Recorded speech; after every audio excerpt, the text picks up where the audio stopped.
निगाह मुमिन से तो बदल जाती है तकदीर। निगाह मुमिन से तो बदल जाती है तकदीर। ये बंद की कुव्वत नहीं कुदरत का इशारा। ये बंद की कुव्वत नहीं कुदरत का इशारा। ऐ मर्द खिरत तर्क मासी की जरूरत। ऐ मर्द खिरत तर्क मासी की जरूरत। अब सोहबत सालिह के सवा कोई नहीं चारा।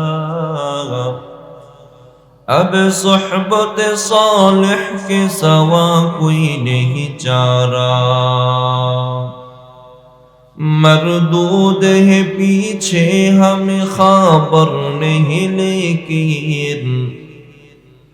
मरदूद है पीछे हमें खबर नहीं लेकिन। एक वक्त में हालाक जो अमाल है सारा। एक वक्त में हालाक जो अमाल है सारा। सुब्हानक ला इल्म लना इल्ला मा अल्लमतना इन्नक अंतल अलीमुल हकीम।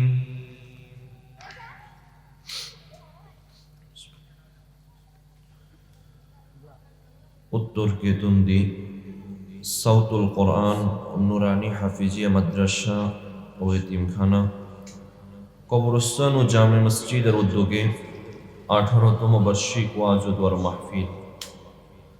অতঃকার আজকের এই মাহফিলের সম্মানিত প্রধান আলোচক হযরত মাওলানা মুহাম্মদ শাহজালাল শরীফ ঢাকা আলোচনা পেশ করেছেন। সুমধুর কণ্ঠস্বর হযরত মাওলানা নজরুল ইসলাম জিহাদি আলোচনা পেশ করেছেন। হাফেজ মাওলানা ফরিদ আল আদনান সম্মানিত ইমাম ও খতিব অত্র জামে মসজিদ। আজকের এই ওয়াজ ও দোয়ার মাহফিলের সম্মানিত সভাপতির আসন অলঙ্কৃত করেছেন মোহাম্মদ আক্তার হোসেন স্বপন, সভাপতি অত্র মাদ্রাসা মসজিদ কবরস্থান, জাপান প্রবাসী। আজকের এই মাহফিলকে সাফল্যমণ্ডিত করার পিছনে যারা অক্লান্ত মেধা, অর্থ, বুদ্ধি, পরামর্শ দিয়ে সাহায্য সহযোগিতা করে যাচ্ছেন, করছেন, যারা দান সাদাকা করছেন, পরিশ্রম করছেন, বুদ্ধি পরামর্শ দিয়ে সাহায্য সহযোগিতা করতেছেন, সর্বপ্রথম আমরা রব্বুল আলামিনের দরবারে কামনা করি আল্লাহ তাআলা সকলের এই শ্রম এবং দানকে ইখলাসের সাথে নাজাতের জরিয়া হিসাবে কবুল করেন, বলেন আমিন। সাথে সাথে এই আয়োজনটা একটি কবরস্থানের উদ্যোগেও, পাশেই হয়তো একটি কবরস্থান আছে না? এই কবরস্থানে আপনার আমার যে সমস্ত পূর্বসূরিগণ, যে সমস্ত আপনজন, অত্র এলাকার মুরব্বিয়ানি কেরাম যারা শুয়ে আছেন, সাথে সাথে আমাদের আপনজনেরা যে যেখানেই কবরে শুয়ে আছেন, আল্লাহ তাআলা প্রত্যেকের কবরগুলোকে জান্নাতুল ফেরদাউসের আলা মাকাম দান করেন, বলেন আমিন। এই অত্র এলাকার প্রত্যেকটা যুবক ভাই, বৃদ্ধ বাবারা, পর্দার আড়ালের মা বোনেরা, সকলের হেদায়াতের জন্য নাজাতের জরিয়া হিসাবে আল্লাহ কবুল করেন, বলেন আমিন। সম্মানিত উপস্থিতি, আমার সামনে ডানে বায়ে স্টেজে উপবিষ্ট দিন দরদি, ইসলাম প্রিয়, অত্র এলাকা এবং দূর দূরান্ত থেকে আগত আমার কলিজার টুকরা যুবক ভাই, বৃদ্ধ বাবারা, পর্দার আড়ালের অবস্থানরতা, শ্রদ্ধেয়া সম্মানিতা আমার মা ও বোনেরা, সর্বপ্রথম আমরা রব্বুল আলামিনের দরবারে শুকরিয়া জ্ঞাপন করছি যে রব্বুল আলামিন আমাদেরকে অত্যন্ত দয়া করে, মায়া করে, মহাব্বত করে, ভালোবেসে দুনিয়ার সমস্ত ঝামেলা থেকে ফারেক করে সুস্থতার সাথে ঈমানের হালতে দ্বীনি মুযাকারার মজলিসে কোরআন ও হাদিসের সহি তরিকায় জান্নাতের এই বাগানে কিছুটা সময় আসার এবং বসার আল্লাহ তৌফিক দান করেছেন। এই জন্য রবের দরবারে অন্তরের অন্তঃস্থল থেকে, দিলের জবানে আকাশ বাতাস মুখরিত করে ঈমানের আওয়াজকে বুলন্দ করে সকলেই একই বাক্যে কালিমাতুশ শুকর একবার পাঠ করি আলহামদুলিল্লাহ। মুমিন সুখে থাকে দুঃখে থাকে, ভালো থাকে মন্দ থাকে, সুস্থ থাকে অসুস্থ থাকে, সব সময় একজনেরই শুকরিয়া আদায় করে চিল্লায় বলেন তিনি কে? আল্লাহ। আল্লাহ আমাদেরকে ভালো রাখেন, আল্লাহ আমাদেরকে কখনো অসুস্থতা দিয়ে পরীক্ষা করেন, ঠিক না বেঠিক? আল্লাহ আমাদেরকে পরীক্ষা করেন।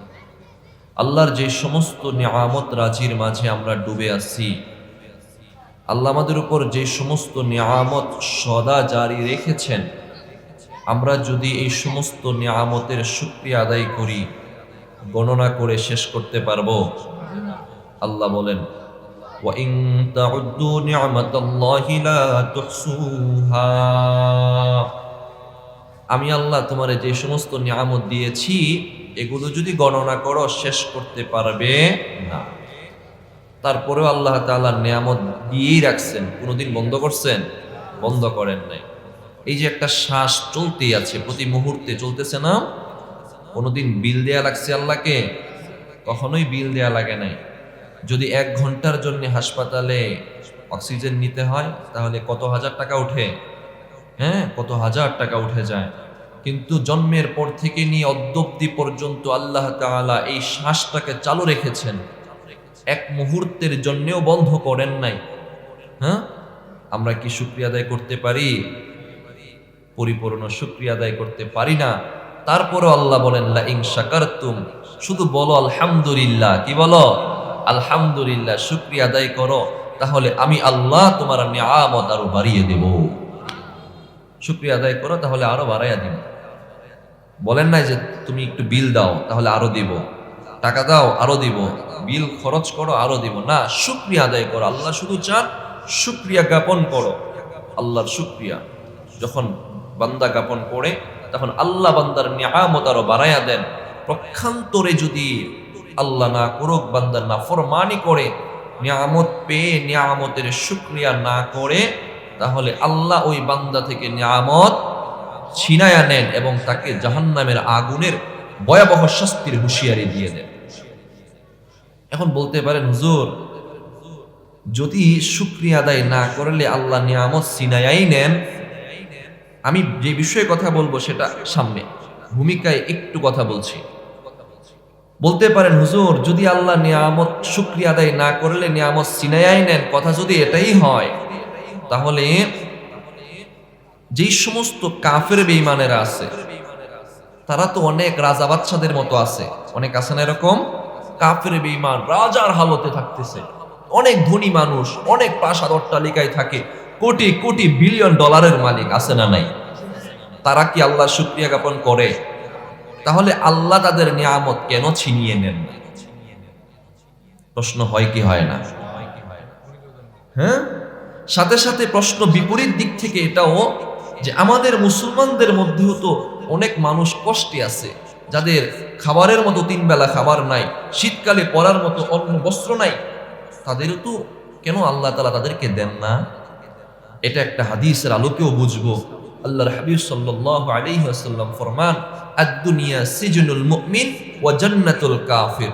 দুনিয়াটা হলো মুমিনের জন্য কষ্টের জায়গা, আর আখিরাতটা হলো কাফিরের জন্য কষ্টের জায়গা, আর মুমিনের জন্য সেটা হলো জান্নাতের জায়গা।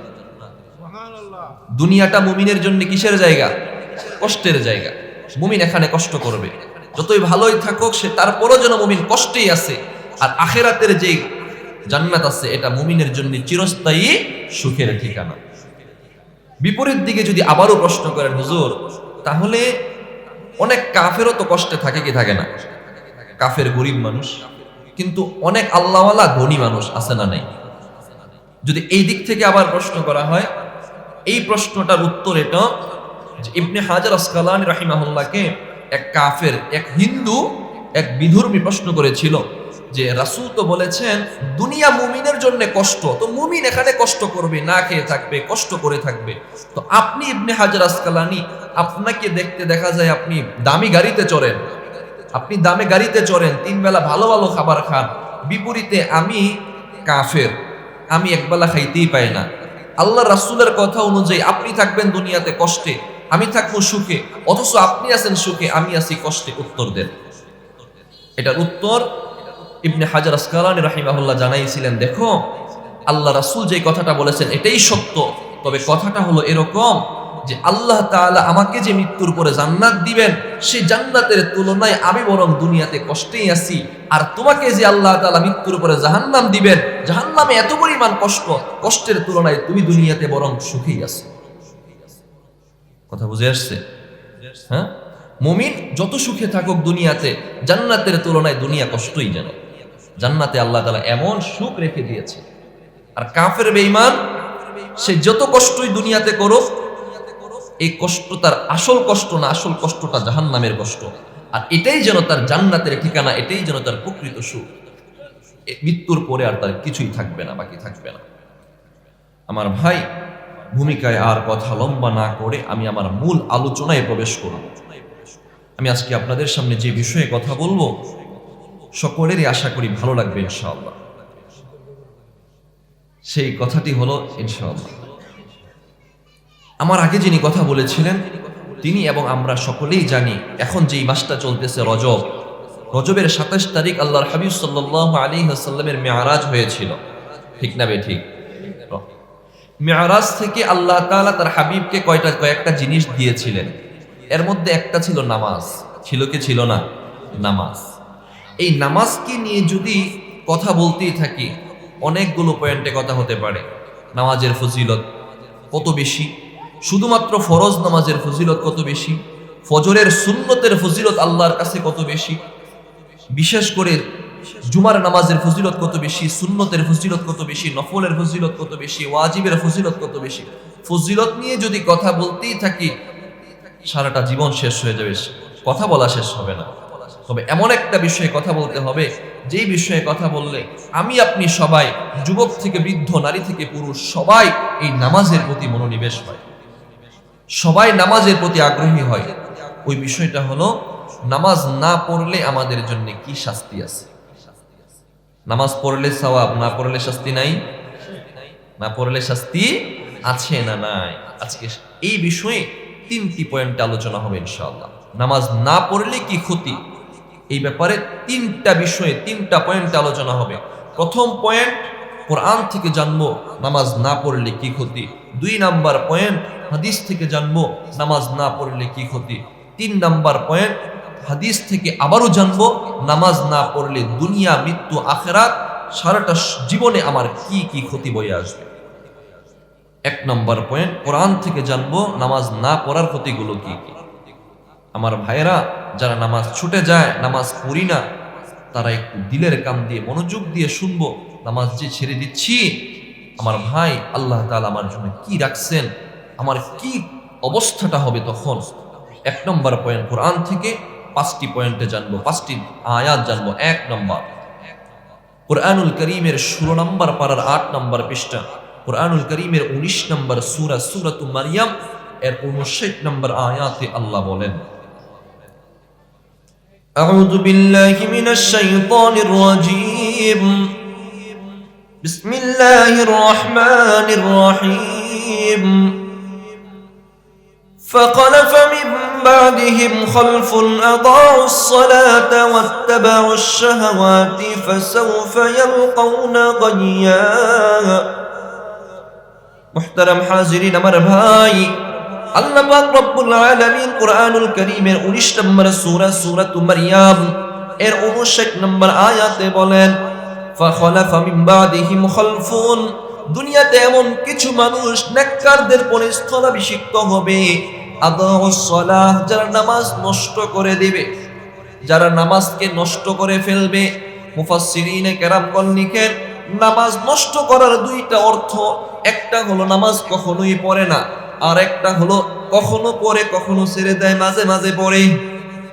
ওই সমস্ত ব্যক্তি যারা নামাজকে নষ্ট করে, নামাজ সময় মতো পড়ে না, নামাজকে আদায় করে না, আল্লাহ বলেন আদাউস সালাতা ওয়াত্তাবাউশ শাহাওয়াত, নামাজ না পড়ে খেয়াল খুশির অনুসরণ করে, কুপ্রবৃত্তির অনুসরণ করে, নফসের অনুসরণ করে ফাসাউফা ইয়ালকাউনা গায়্যা, আল্লাহ বলেন অচিরেই তারা পথভ্রষ্টতার সাক্ষাৎ পেয়ে যাবে।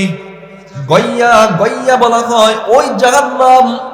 তাফসীর ইবনে কাসীরের মধ্যে মুহাম্মদ ইবনে কাসীর রাহিমাহুল্লাহ বলেন গায়্যা হলো জাহান্নামের ওই গর্ত, যে গর্ত থেকে জাহান্নামের অন্যান্য গর্তগুলো আল্লাহর কাছে পানাহ কামনা করে। এই গায়্যা নামক জাহান্নামে যারা নামাজ পড়ে না তারা অচিরেই সেখানে নিক্ষিপ্ত হবে। কোরআন থেকে 1 নাম্বার, যারা নামাজ পড়ে না, নামাজ নষ্ট করে দেয়, তারা জাহান্নামে প্রবেশ করবে। গায়্যা নামক জাহান্নাম কঠিন জাহান্নাম।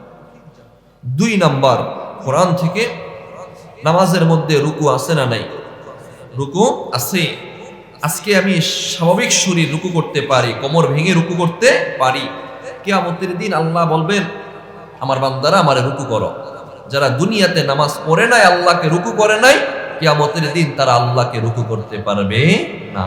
আমার কথা না, আল্লাহই বলতেছেন কুরআনুল কারীমের ৭৭ নম্বর সূরা সূরাতুল মুরসালাত এর ৪২ নম্বর আয়াত, হাফিজি কোরআন শরীফের ২৯ নম্বর পারার ২৪ নম্বর পৃষ্ঠার শেষ দিক থেকে দ্বিতীয় লাইনে আল্লাহ বলেন বিসমিল্লাহির রহমানির রহিম وَإِذَا قِيلَ لَهُمُ ارْكَعُوا لَا يَرْكَعُونَ।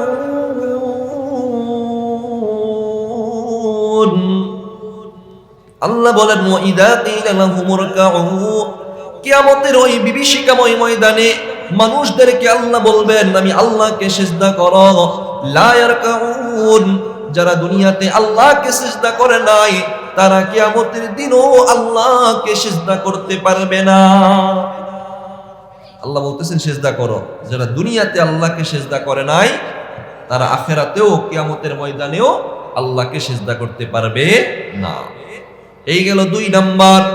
3 নাম্বার, কোরআন থেকে আল্লাহ বলেন নামাজের মধ্যে সিজদা আছে না নাই? সিজদা আছে। আজকে আমার হাঁটুর গিরালিগুলো খোলা আছে, এগুলো চলমান, শক্ত না, লোহার মতো শক্ত না, এগুলো চালু আছে। আমি চাইলেই রুকু করতে পারি, আমার হাত ভাঙতে পারি, রুকু করতে পারি। আল্লাহ তাআলা কিয়ামতের দিন আল্লাহ আল্লাহর বান্দাদেরকে ডাকবেন, ও আমার বান্দা বান্দিরা আসো আমাকে সিজদা করো।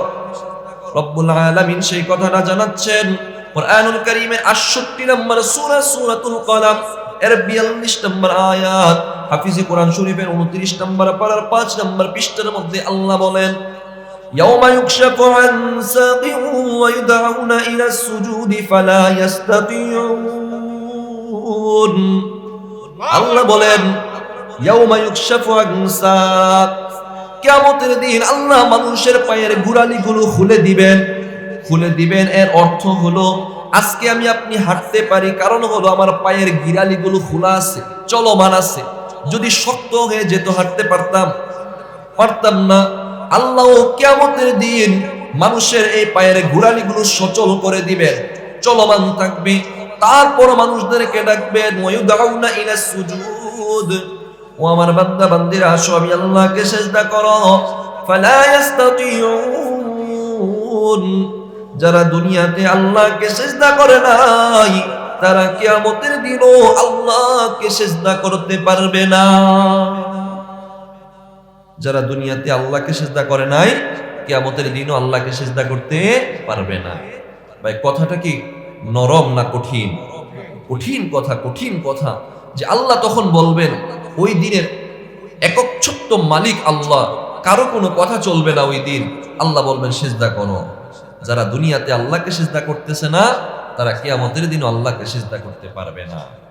আমার ভাই, যদি আল্লাহ বলছেন রুকু করো, রুকু করা যায় নাই, সিজদা করো, সিজদাও করতে পারে নাই, ঠিকানা কোথায় হবে? জান্নাতে না জাহান্নাম?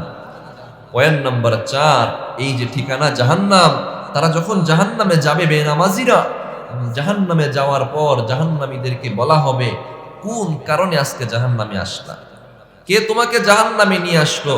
তখন জাহান্নামীরা বলবে আল্লাহ আজকে দুনিয়াতে নামাজ না পড়ার কারণে আজকে জাহান্নামে আসতে হয়েছে, দুনিয়াতে নামাজ না পড়ার কারণেই আজকে জাহান্নামে আসতে হয়েছে। আমার কথা না, আল্লাহ কোরআনে বলেন, কোরআনুল কারীমের ৭৪ নম্বর সূরা সূরাতুল মুদ্দাসসির এর ৪২ নম্বর আয়াতে আল্লাহ বলেন মা সালাকাকুম ফি সাকার, ক্বালু লাম নাকু মিনাল মুসাল্লিন। আমার ভাই, জাহান্নামীরা যখন জাহান্নামের মধ্যে চলে যাবে, জাহান্নামীদেরকে ডেকে ডেকে বলা হবে, মা সালাকাকুম ফি সাকার, কোন জিনিস আজকে তোমাদেরকে জাহান্নামে নিয়ে আসলো, কেন তোমরা জাহান্নামে আসলা? জাহান্নামীরা সেদিন স্বীকার করবে, কয়েকটা কারণে আমাদেরকে জাহান্নামে আসতে হয়েছে। এর মধ্যে একটা হলো ক্বালু লাম নাকু মিনাল মুসাল্লিন, আমরা দুনিয়াতে নামাজ পড়তাম না, বেনামাজি ছিলাম। নামাজ না পড়ার কারণে আজকে আমাদেরকে জাহান্নামে আসতে হয়েছে। নামাজ না পড়ার কারণে আজকে জাহান্নামে আসতে হয়েছে। জাহান্নামীর এটা স্বীকার করবে, নামাজ না পড়াটা আমার জাহান্নামে যাওয়ার কারণ হয়েছে। গেল 4 নাম্বার পয়েন্ট, যে নামাজ না পড়লে জাহান্নাম। জাহান্নামীরা তখন স্বীকার করবে, নামাজ না পড়ার কারণেই আমি জাহান্নামে আসছি। 4 নাম্বার কোরআন থেকে। 5 নাম্বার, নামাজ পড়ে কিন্তু উদাসীনতার সাথে নামাজ পড়ে। নামাজ পড়ে কিন্তু অন্যকে দেখানোর জন্য নামাজ পড়ে, এমন আছে না নাই? উদাসীনতার সাথে নামাজ। নামাজের মধ্যে এসে দাঁড়াইছে, দেহটাই আছে কিন্তু মনটা বাজারে ঘুরে। নামাজের মধ্যে এসে দাঁড়িয়েছে, নামাজে দেহটা আছে কিন্তু মন নামাজে দাঁড়ানোর সাথে সাথে চিন্তা হয়ে গেছে, আরে উমুকের না কল দেওয়ার কথা ছিল, মনে পড়ে গেছে। তারপরে নামাজে দাঁড়ায় দাঁড়ায় চিন্তা করতেছে, তাকে কল দিয়ে কি কি বলা যায়, হ্যাঁ, একটু পরে একটা দরবার আছে, কি কি করা যায়, অথবা ব্যবসায় কি কি চিন্তা করা যায়, কাকে কিভাবে ঠকানো যায়। দুনিয়াবি এই চিন্তা আমার আপনার নামাজে হয় কি হয় না? হ্যাঁ, গাফলতির সাথে নামাজ। আমার ভাই বলতেছি, ভুল আমার আপনার সকলেরই কম বেশি হয়, কিন্তু এই ভুলগুলো ধরিয়ে দিচ্ছি মানে আমি আপনাকে কষ্ট দেওয়ার জন্য নয়, আমি আপনাকে ভুলগুলো ধরিয়ে দিচ্ছি মানে আপনি নামাজ না পড়লে আপনাকে বেনামাজি বলছি, এর মানে হলো আপনি বেনামাজি হয়ে জাহান্নামে যাইবেন। আমি ভাই এটা চাই না। আমি চাই আপনি ফিরে আসেন, দুনিয়াতে থাকতেই আপনি বুঝেন, আপনি যদি অন্তত ফিরে এসে আবার নামাজ শুরু করে দেন, আপনি তো ভাই আমার সাথে জান্নাতে যেতে চান, আমি আপনাকে জান্নাতে নিয়ে যেতে চাই। এই জন্য শুধু বলতেছি, না হয় আপনি উদাসীনতার সাথে নামাজ পড়েন, আপনি নামাজ না পড়েনই না, তাহলে আমার কি লস? শুধুমাত্র এই জন্যই বলতেছি, হাত জোর করে বলি, এই যে বলতেছি নামাজ না পড়লে ক্ষতি, নামাজ না পড়লে জাহান্নাম, নামাজ না পড়লে এটা এটা হবে, এই এখন যে কথাটা বলবো এটা আমাদের অনেকেরই গায়ে লাগা যাইব। হ্যাঁ, যদি বলি সুদখোরের ব্যাপারে, হ্যাঁ, এখন যারা সুদখোর তারা আগে রাগ করবেন। হ্যাঁ, রাগ করার কি আছে ভাই? আল্লাহর বিধান, আল্লাহর বিধান। যে কথা বলতেছি আমি এখানেই থাকবো। পয়েন্ট নাম্বার 5, যারা উদাসীনতার সাথে নামাজ পড়ি, নামাজে আসলাম, দেহ আছে মন নাই, খুশু নাই, তাদের কি পরিণতি হবে? আর যারা মানুষকে দেখানোর জন্য নামাজ পড়ি, নামাজ না পড়লে কেমন দেখায়, আমি এলাকার জামাই, হ্যাঁ, এলাকায় আসছি, মানুষ বলবে জামাই, নতুন জামাই নামাজ পড়ে না। অথবা আমি আলেম, নামাজ পড়ি না, মানুষ বলবে আলেম হয়েও নামাজ পড়ে না, কেমন দেখায়। আমি নির্বাচনে দাঁড়ামু, আমি যদি এখন নামাজ না পড়ি মানুষ আমারে ভোট দিব না। হ্যাঁ, মানুষকে দেখানোর জন্য যারা নামাজ পড়ে, পয়েন্ট নাম্বার 5 রব্বুল আলামিন জানায়া দিচ্ছেন কোরআনুল কারীমের 107 নাম্বার সূরা, সূরাতুল মাউন। আর আইতাল্লাযী ইউকাযযিবু বিদ্দীন, এমন একটা সূরা আছে না নাই? আমরা সকলেই সেই সূরাটা জানি। সেই সূরার 4 নাম্বার আয়াতে আল্লাহ বলেন, বিসমিল্লাহির রহমানির রহিম, ফাওয়াইলুল লিল মুসাল্লিন আল্লাযীনা হুম আন সালাতিহিম সাহুন আল্লাযীনা হুম ইউরাউনা ওয়া ইয়ামনাউনাল মাউন।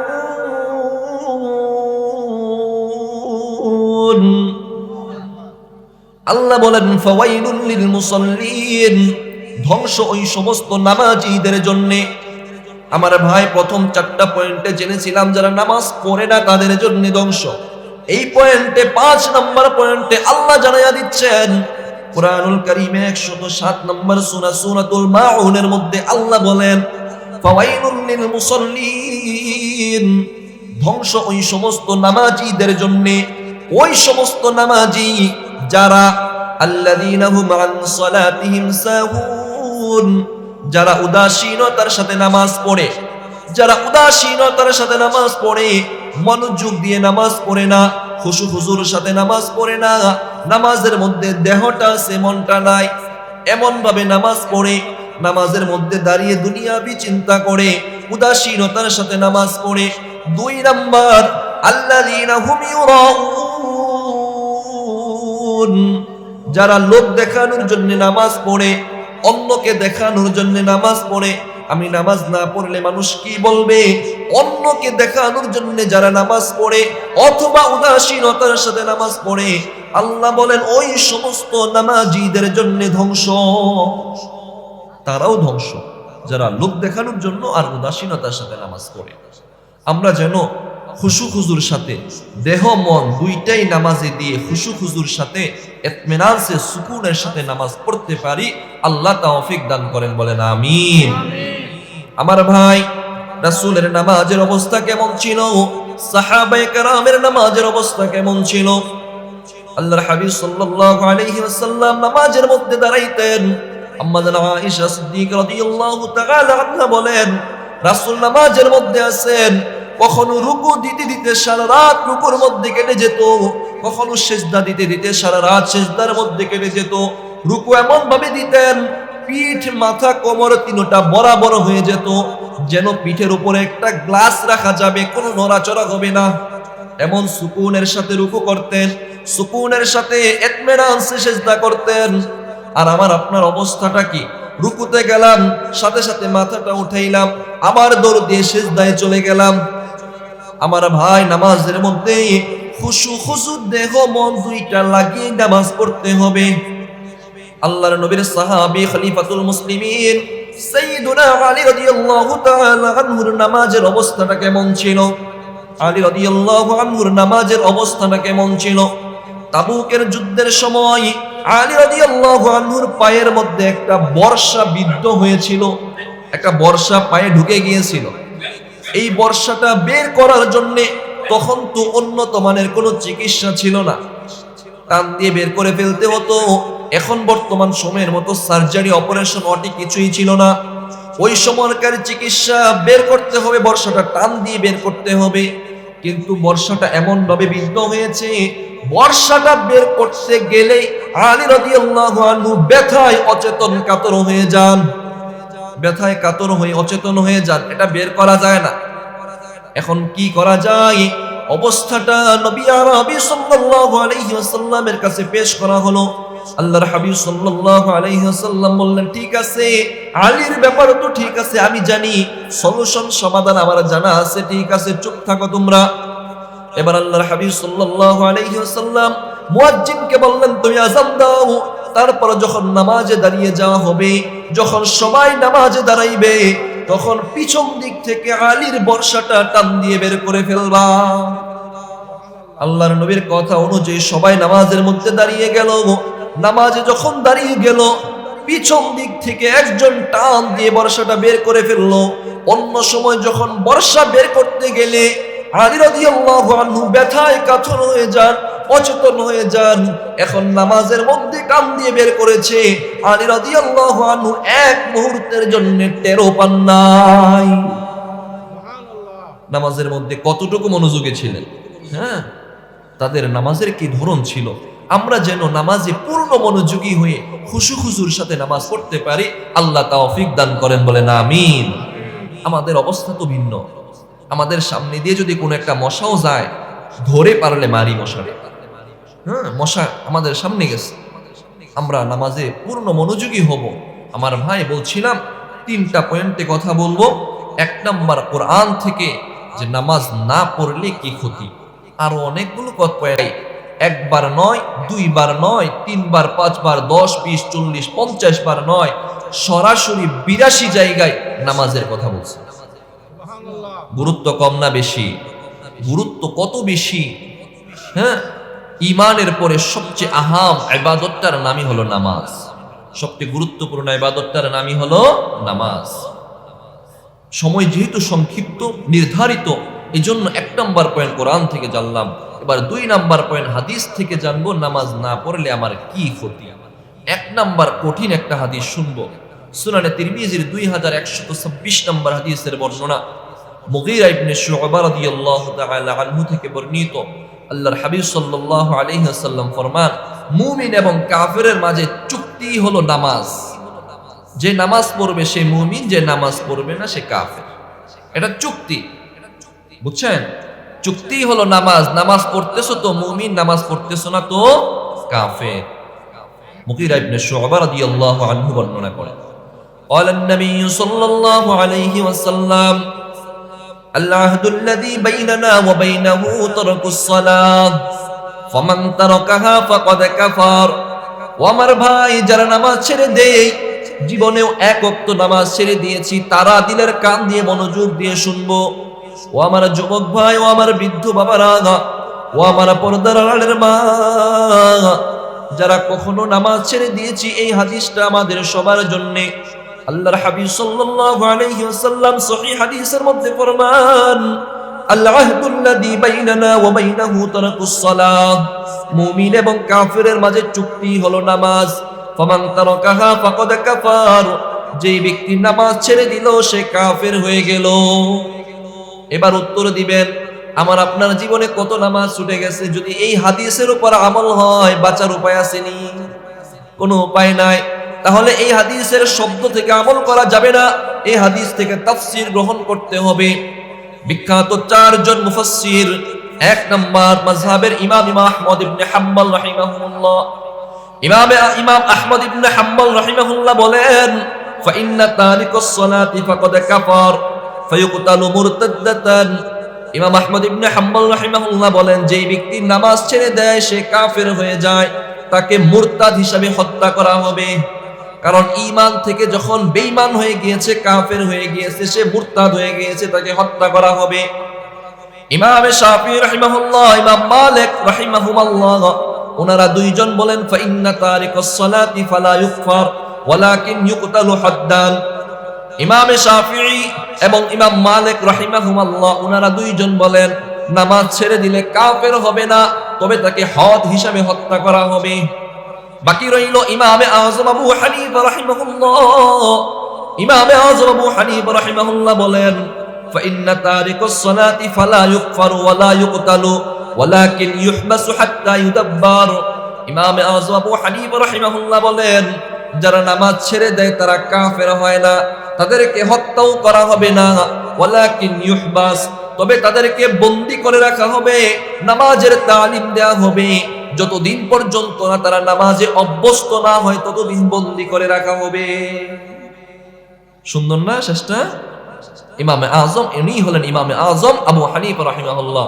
যে রাসূল বলছেন, মুমিন এবং কাফেরের মাঝে চুক্তি নামাজ, নামাজ ছেড়ে দিলে কাফের হয়ে যাবে, এই কথাটা মাথায় রাখতে হবে। অন্যান্য ইমামরা বলছেন কাফের হয়ে যাবে, হত্যা করে দাও। ইমামে আযম বলছেন, হত্যা করলে তো আমাদের প্রতিনিয়ত মানুষ মারা যাবে, ঠিক না? আমাদের হেলায় অবহেলায়, কারণে অকারণে নামাজ ছুটে যায়। আমাদের কত মানুষ নামাজ পড়ে না। যদি এমন হয় নামাজ না পড়ার কারণে হত্যা করে ফেলা হয়, তাহলে মানুষগুলো নামাজ পড়ার আর সুযোগই পাবে না। এজন্য তাকে বন্দী করো, নামাজের শিক্ষা দাও, যতদিন পর্যন্ত না তারা নামাজে অভ্যস্ত না হয় তাকে বন্দী করে রাখো। ইমামে আযম আবু হানিফা রাহিমাহুল্লাহর প্রজ্ঞা সুন্দর না? উনি হলেন ইমামে আযম। আমরা উনার মাযহাবকেই অনুসরণ করি। মাযহাব মানে নতুন কোনো ধর্ম না, উনার মাধ্যমে আমরা রাসূলের দ্বীনটাকে শুধু মানি, উনার মাধ্যমে মানি। আমার ভাই, ইমাম আযম আবু হানিফা রাহিমাহুল্লাহর আরো একটা প্রজ্ঞা সম্পর্কে ছোট্ট একটা ঘটনা শুনবেন। কষ্ট হচ্ছে আপনাদের? আল্লাহ কবুল করেন, বলেন আমিন। উনি হলেন ইমামে আযম। উনার ব্যাপারে কবি বলেন, বু হানিফা বুদ ইমামে বা সফা, বু হানিফা বুদ ইমামে বা সফা, তাসিরাজে উম্মতানে মুস্তাফা, তাসিরাজে উম্মতানে মুস্তাফা। উনি হলেন কুফার ইমাম, ইমামে আযম আবু হানিফা, যার ইলম, প্রজ্ঞা, জ্ঞান সবচেয়ে বেশি ছিল। তিনি হাদিস থেকে মাসআলা সূক্ষ্মভাবে ইস্তেমবাদ করতেন, উপস্থিত জ্ঞান তার অনেক বেশি ছিল। তার ব্যাপারে ছোট্ট একটা হিকমতপূর্ণ, জ্ঞান গর্বপূর্ণ ঘটনা আমি আপনাদের সামনে পেশ করছি। আমার ভাই, কুফা নগরীর মধ্যে একদিন এক ঘরের মধ্যে চুরি হয়েছে। চোর ঘরের মধ্যে ঢোকে গৃহস্থের সব মালামাল চুরি করতেছে। সব মালামাল যখন বস্তার মধ্যে প্যাকেট করা শেষ, নিয়ে যখন বের হবে, এত বছরে ঘরের মালিক গৃহস্থ জেগে গিয়েছে, ওই চোরকে ধরে ফেলছে। ওই চোর, কোথায় যাও, তোমাকে ধরে ফেলছি, যেতে পারবে না। চোর নিজেকে আত্মরক্ষা করার জন্য নিজের কাছে ছুরি বের করেছে, ছুরি ছিল পকেটের মধ্যে, ছুরি বের করেছে। এবার বলতেছে, তোমাকে মেরে ফেলবো, আমাকে যেতে দাও, আমাকে ছেড়ে দাও, না হয় তোমাকে মেরে ফেলবো। গৃহস্থ বলতেছে, মরে যাওয়ার চেয়ে প্রাণে তুমি নিয়ে চলে যাও, এটাই ভালো, প্রাণে বেঁচে যায় আমি, ঠিক আছে তুমি চলে যাও। এবার চোর বেচারাকে ছেড়ে দেওয়া হচ্ছে। চোর চিন্তা করলো, এখন তো আমাকে ছেড়ে দিচ্ছে প্রাণের বয়ে, কিন্তু আগামীকালকে যদি সর্দারের কাছে, আগামীকালকে যদি নালিশের কাছে বিচার দেন, চেয়ারম্যান মেম্বারের কাছে নালিশ বসিয়ে বিচার দেওয়া হয়, অমুকে গতকাল রাতে আমার ঘরে চুরি করেছে, তাহলে তো আমাকে আবার ধরে ফেলা হবে, তাহলে তো আমাকে আগামীকালকে আবার ধরে ফেলবে। দেখো এখন কি করা যায়। চোর উপস্থিত বুদ্ধি নিয়ে বলল, তুমি এখন কসম করো যে আগামীকালকে তুমি আমার নাম বলবা না। এখন তো আমি চলে যাচ্ছি, আগামীকালকে আমার নাম বলতে পারবে না। যদি কারো কাছে আমার নাম বলে দাও, তাহলে কসম করো তোমার স্ত্রী তালাক হয়ে যাবে। কসম করো, আমার নাম যদি বলো তোমার স্ত্রী তালাক। ফিকহের একটা মাসআলা আছে, কেউ যদি এইভাবে শর্তের সাথে স্ত্রীকে তালাক দেয়, যে তুমি যদি বাজারে যাও তাহলে তুমি তালাক, স্ত্রীকে যদি বলে বাপের বাড়ি যদি যাও তাহলে তুমি তালাক, যেদিন স্ত্রী বাপের বাড়ি যাবে, যেদিন শর্তটা পাওয়া যাবে, ওই দিন তালাক প্রযোজ্য হয়ে যাবে। চোর বেচারা ওই মাসআলা হয়তো জানতো। চোর এবার গৃহস্থকে বলতেছে, এখন তো পানের বই আমাকে ছেড়ে দিচ্ছ, বলো বলো বলো, কসম করো আগামীকালকে যদি কারোর সামনে আমার নাম উচ্চারণ করো, আমাকে চোর বলো, তাহলে তোমার স্ত্রী তালাক হয়ে যাবে। গৃহস্থ বলতেছে, প্রাণের ভয় আছে, ঠিক আছে যাও, এখন চলে যাও, সবকিছু নিয়ে চলে যাও, কারো কাছে কিছু বলবো না, তাও আমারে মাইরো না, প্রাণের ভয়। ছিনতাইকারী ধরলে তো এটাই করি, ঠিক না? রাস্তায় কাউরে ছিনতাইকারী ধরছে, যা আছে দাও, না হয় মেরে ফেলবো, ঠিক আছে নিয়ে যাও, তাও মাইরো না। গৃহস্থ বলতেছে, ঠিক আছে সব কিছু নিয়ে যাও, আল্লাহর কসম করে বলে দিলাম, যদি তোমার নাম আগামীকালকে বলি তাহলে আমার স্ত্রী তালাক হয়ে যাবে। এদিক দিয়ে চোর বেচারা সব কিছু গৃহস্থের সামনে থেকেই সব ঘরের সামানাদি নিয়ে বের হয়ে চলে গিয়েছে। পরের দিন যখন সকাল হয়েছে, গৃহস্থ দেখে নিজের ঘরের ভিতরে কিছুই নাই, মালিক দেখে নিজের ঘরে কিছুই নাই, সব কিছু চোর নিয়ে চলে গেছে। এই সম্পদের একটা জ্বলন তার শরীরে আছে না নাই? ঘরের সব মাল যদি নিয়ে যায়, একটা শরীরে জ্বলন হয়, নিজের কষ্ট লাগে, নিজের উপার্জিত সব কিছু নিয়ে চলে গিয়েছে। একদিকে একটা সম্পদের জ্বালা, পক্ষান্তরে আরো একটা জ্বালা হলো, ওই যে চোর, তার সামনে গড়গড় গড়গড় করে, কিন্তু চোরের নাম বলা যায় না, কারণ বললেই কি হবে, স্ত্রী তালাক হয়ে যাবে। কি করি, উপায় কি? ঘরের সব কিছু নিয়ে গেছে, আবার যে নিছে সে আমার সামনে ঘুরতেছে, তার নামও বলতে পারতেছি না। মাসআলার জন্য এলাকার ইমাম সাহেবের কাছে গেল, মাদ্রাসার শিক্ষকের কাছে গেল, সবাই বলতেছে ফিকহের মাসআলা হলো, আপনি যে শর্ত করেছেন, শর্ত অনুযায়ী আপনি যদি চোরের নাম বলে দেন, তাহলে আপনার স্ত্রী অটো তালাক হয়ে যাবে। এখন কি করবেন বলেন? সম্পদের জন্য, সম্পদ ফিরিয়ে আনার জন্য, চোরকে শাস্তি দেওয়ার জন্য স্ত্রীকে তালাক করে দিবেন কি না? চোর বেচারা পড়লো মহাবিপদে, এখন কি করা যায়? এদিক দিয়ে সম্পদের জ্বালা, ওই দিক থেকে চোর তার সামনে গড়গড় করতেছে, কিন্তু একটা বিহিত হওয়া দরকার, সমাধান পাওয়া দরকার। সমাধানের জন্য কোথায় যাওয়া যায়? খোঁজ নিয়ে জানা গেল, কুফার মধ্যে একজন ইমাম আছেন, যার নাম হলো ইমামে আজম আবু হানিফা, যার নাম হলো ইমামে আজম আবু হানিফা রাহিমাহুল্লাহ। কোথায় সেই ইমাম? ইমামে আজম আবু হানিফা রাহিমাহুল্লাহ কোথায়? খোঁজ নেওয়া শুরু করে দিল।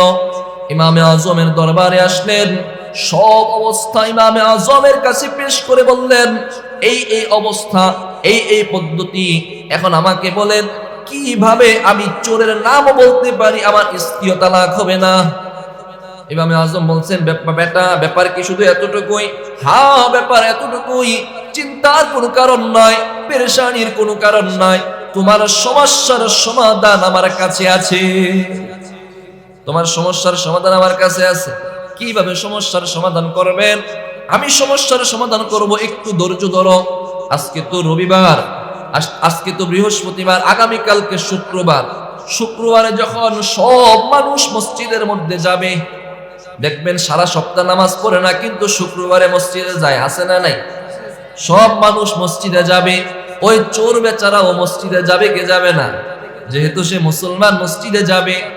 সব মানুষগুলো যখন মসজিদে যাবে, আমি মসজিদের দরজা গেট বন্ধ করে দেব। একজন একজন মানুষ মসজিদ থেকে বের হবে।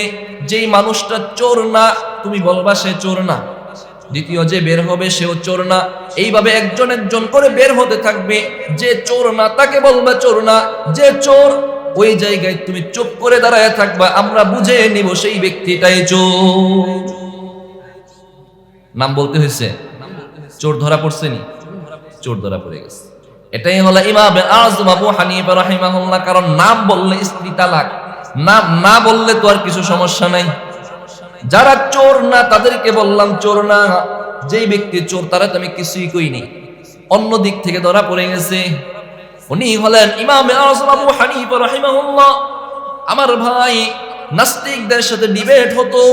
নাস্তিকরা কখনোই তার সামনে কলিয়ে উঠতে পারতেন না, নাস্তিকরা কখনোই তার সাথে পারতো না। নাস্তিক চেনেননি?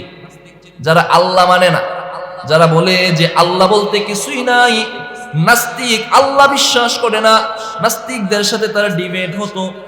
আমার ভাই, ছোট্ট একটা ঘটনা শুনবেন, কষ্ট হচ্ছে? নির্ধারিত সময় তো আবার হুজুরও চলে আসবেন, আমাকে আবার তার পরবর্তী পয়েন্টে, এটা 2 নাম্বার চলতেছে, 3 নাম্বার পয়েন্টে যেতে হবে। ছোট্ট একটা আরো একটা ইমাম আযম আবু হানিফা রাহিমাহুল্লাহর প্রজ্ঞার কথা বলেই সামনের পয়েন্টে আলোচনা যাচ্ছে ইনশাআল্লাহ।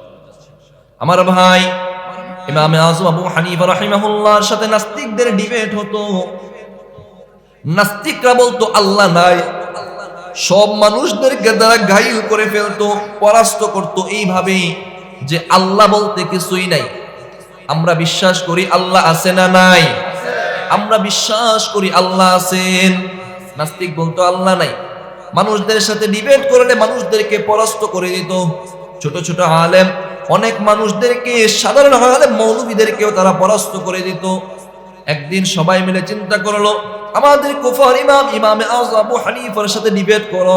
যদি আমাদের বড় ইমামের সাথে ডিবেট করে আজকে জিতে যেতে পারো, তাহলে বুঝে নিব ফাইনাল খেলায় তোমরাই জয়লাভ করছো। আর যদি আজকে পরাস্ত হও, আজকে যদি পরাজয় বরণ করো, সারা জীবন আর মাথা তুলে দাঁড়াইবা না, সারা জীবন আর বলতে পারবা না যে তোমরা আল্লাহ মানো না। ঠিক আছে, কোথায় ইমামে আযম নিয়ে আসো। দিন নির্ধারিত করা হলো, আগামীকালকে শুক্রবার জুমার পরে বড় একটা ময়দানে, বড় একটা মাঠে সমস্ত মানুষ উপস্থিত থাকবে। ওই জায়গায় নাস্তিকদের বড় বড় আলেমদের সাথে ইমামে আযম আবু হানিফার ডিবেট হবে। নাস্তিকরা বলবে আল্লাহ নাই, ইমামে আযম বলবেন আল্লাহ আছেন। এবার ডিবেট হবে, সময় নির্ধারিত, জুমার পর থেকে সময় আসর পর্যন্ত, আসর পর্যন্ত সময় নির্ধারিত করে দেওয়া হয়েছে।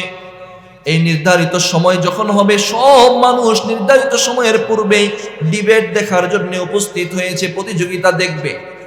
সব মানুষ উপস্থিত দেখার জন্য, নাস্তিকরাও উপস্থিত ডিবেট করার জন্য। কিন্তু ইমামে আযম আবু হানিফার খবর নেই। নির্ধারিত সময় শুরু হয়ে গিয়েছে, ইমামে আযম আসছে না। জুমার পর থেকে 2টা বেজে গেছে, এখনো খবর নাই। 3টা বেজে গেছে, এখনো খবর নাই। 4টা বেজে গেছে, এখনো খবর নাই। 4:15 তো আসরের নামাজ। কোথায়? নাস্তিকরা বলতেছে, দেখছনি তোমাদের না বড় ইমাম আজকে ডিবেটের বয়ে পালাইছে। কোথায়? খবরই নাই। আজকে আমরা খুশি, আমরা জয়লাভ করলাম, খালি মাঠে গোল, হ্যাঁ, খালি মাঠে জিতে গেলাম।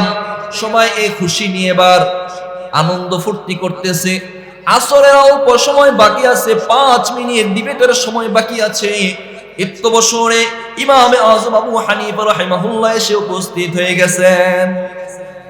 5 মিনিট আছে, এখন আর কি ডিবেট হবে? নাস্তিকরা বলতেছে, আপনার সাথে কি ডিবেট করব? আপনার তো দেখি সময়েরই কাণ্ড জ্ঞান নাই, আপনি কিসের আর দলিল দিবেন? আপনার তো সময়েরই কাণ্ড জ্ঞান নাই, আপনার সাথে কোনো ডিবেট হবে না। ইমামে আযম রাহিমাহুল্লাহ বলতেছেন, ঠিক আছে, আমার সাথে ডিবেট করার কোনো প্রয়োজন নাই, মেনে নিব তোমরাই জয়লাভ করেছো, তোমাদেরকে বিজয় মেনে নিব। তবে একটা কথা হলো, আজকে আমার কি কারণে দেরি হয়েছে, আমার ওজর খাহিটা তো একটু শুনে নাও। কেন দেরি হইল এটা তো একটু শুনো, কি কারণে আমার দেরি হয়েছে এটা একটু শুনো। মানুষ ওরা চিন্তা করছে, নাস্তিকরা, যে আমরাই তো জয়লাভ করতেছি, সময় তো আর নাই। হ্যাঁ, বলো বলো কি কারণে তোমার দেরি হয়েছে। ইমামে আযম আবু হানিফা রাহিমাহুল্লাহ বলতেছেন, এই যে মাঠে সময় নির্ধারণ করে দেওয়া হয়েছে, আমার বাড়ি থেকে এই মাঠটা পর্যন্ত আসতে মাঝখানে একটা খাল ছিল, ছোট একটা খাল। খাল চিনেননি আপনারা? হ্যাঁ, নদী থেকে একটু ছোট যেটা খাল হয়ে থাকে, এমন একটা খাল ছিল। আমি যখন খালের পাড়ে আসলাম, এসে দেখলাম খালের মধ্যে কোনো নৌকা নাই, কোনো নৌকা নাই। আমি কিভাবে পার হব চিন্তায় পড়ে গেলাম।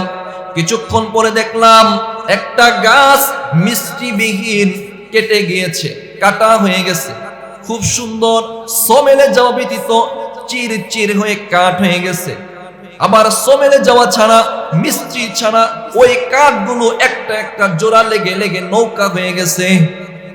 আবার ওই নৌকার মধ্যে আমি যখন উঠলাম, নৌকাটা মাঝি ছাড়া আমাকে ওই পার থেকে এই পারে নিয়ে আসছে। নাস্তিকরা বলতেছে, দেখছনি, এতক্ষণ ভাবছিলাম উনি বড় বড় ইমাম, বড় আলেম, উনার তো সময়ের কাণ্ড জ্ঞান নাই নাই নাই। তার উপরে একটা মিস্ত্রি ছাড়া যে গাছ কাটা যায় না, মিস্ত্রি ছাড়া যে নৌকা বানানো যায় না, মাঝি ছাড়া যে নৌকা চলা যায় না, এই জ্ঞানটাও তো দেখি ইমামে আজমের নাই। নাস্তিকরা প্রশ্ন করছে, মিস্ত্রি ছাড়া যা নৌকা হতে পারে না, মিস্ত্রি ছাড়া তো কাঠুরে ছাড়া তো কাঠ কাটা যায় না, সমেলে যাওয়া ছাড়া তো কাঠ হতে পারে না। ও ইমামে আজম, তোমার কি এতটুকু জ্ঞান নাই? ঠিক পয়েন্টে ইমামে আযম আবু হানিফা রাহিমাহুল্লাহ জানায়া দিলেন, ও নাস্তিকেরা, শুনিয়া রাখো, তোমরা আমার সাথে যেই ডিবেটের জন্য বসেছিলা, তোমরা বলো আল্লাহ নাই, এই আসমান এবং জমিন, সাত আসমান সাত জমিন, চন্দ্র নক্ষত্র রাজি, এই সব কিছু চলতেছে। শুনিয়া রাখো, একটা মিস্ত্রি ছাড়া যদি গাছ থেকে নৌকা না হতে পারে, মাঝি ছাড়া যদি নৌকা চলতে না পারে, তাহলে এই সাত আসমান সাত জমিন, এই চন্দ্র সূর্য একজন আল্লাহ ছাড়া কিভাবে চলতে পারে? দুনিয়ার একটা সামান্য বিষয়ে যদি কারোর সাহায্য ছাড়া না হয়, সাত আসমান সাত জমিন কারে ছাড়া হয়েছে বলো আমারে? আল্লাহ না থাকলে হয়েছে? হওয়ার প্রশ্নই আসে না। ডিবেটে কে জিতছে? ইমামে আজম আবু হানিফা রাহিমাহুল্লাহ অল্পতে পরাস্ত করে দিয়েছে। উনি হলেন ইমামে আজম আবু হানিফা রাহিমাহুল্লাহ। অনেক মাসআলায় এমন সূক্ষ্ম ওনার হিকমত আছে, সময় থাকলে আরো বলতাম ইনশাআল্লাহ। কখনো আবারও সামনে সুযোগ হলে ইনশাআল্লাহ ওই ব্যাপারে আরো ইনশাআল্লাহ বলার চেষ্টা করবো ইনশাআল্লাহ। আমার ভাই বলছিলাম, 2 নাম্বার পয়েন্ট, যারা নামাজ পড়ে না তাদের শাস্তি। ভুলে গেছি? হ্যাঁ, ভুললে চলবে না। 2 নাম্বার হাদিস থেকে, যারা নামাজ পড়ে না, আরো একটি হাদিস শুনবো। সুনানে তিরমিজির 413 নম্বর হাদিসের বর্ণনা, নামাজ কতটা গুরুত্বপূর্ণ। عن أبي هريرة رضي الله تعالى عنه قال قال رسول الله صلى الله عليه وسلم إن أول ما يحاسب به العبد يوم القيامة من عمله صلواته আল্লাহর হাবিব সাল্লাল্লাহু আলাইহি ওয়াসাল্লাম ফরমান, নিশ্চয়ই কিয়ামতের দিন বান্দার আমল সমূহের মধ্যে সর্বপ্রথম নামাজের হিসাব নেওয়া হবে। আমার ভাই, সর্বপ্রথম কিসের হিসাব হবে? নামাজের হিসাব হবে, এটা আমরা সবাই জানি। ফাইন সালুহাত সালুহা সাইরু আমালি, যদি নামাজের হিসাবটা সঠিক পাওয়া যায়, ধরে নেওয়া হবে বাকি তার সমস্ত আমল ঠিক আছে। ওয়া ইন ফাসাদাত ফাসাদা সাইরু আমালি, আল্লাহ না করুক যদি নামাজের হিসাবের মধ্যে কোনো গরমিল পাওয়া যায়, তাহলে ধরে নেওয়া হবে তার সমস্ত আমলের মধ্যেই গরমিল আছে। নামাজে যদি কোনো ত্রুটি থাকে, ধরে নেওয়া হবে বাকি সবগুলোর মাঝেই ত্রুটি আছে। নামাজ যদি ঠিক, ধরে নেওয়া হবে বাকি সমস্ত আমল ঠিক আছে। আমার ভাই, নামাজ সংশোধন করা, 5 ওয়াক্ত নামাজ জামাতের সাথে আদায় করার দরকার আছে না নাই? আমরা যেন 5 ওয়াক্ত নামাজ জামাতের সাথে মসজিদে এসে পুরুষ মানুষ জামাতের সাথে আদায় করতে পারি, আল্লাহ তৌফিক দান করেন, বলেন আমিন। আমার ভাই, আরো একটি পয়েন্ট আলোচনা শুনবো, সেটা হলো নামাজ না পড়লে আমার আপনার জীবনে কতটা ক্ষতি বয়ে আসে। কতগুলো ক্ষতি?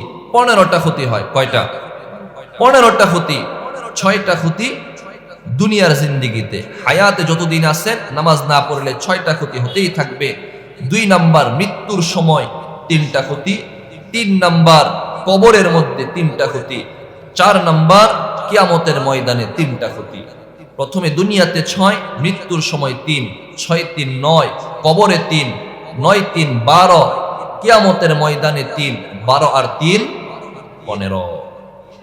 আমার ভাই, আল্লাহর রাস্তে বলে যাই, যারা নামাজ ছেড়ে দেই, কখনো কখনো নামাজ পড়ি, কখনো কখনো ছেড়ে দেই, বা কখনোই নামাজ পড়ি না, দিলের কান দিয়ে মনোযোগ দিয়ে শুনবো, যারা নামাজ ছেড়ে দেই বেনামাজিদের জন্য 15টা শাস্তির ব্যবস্থা আছে।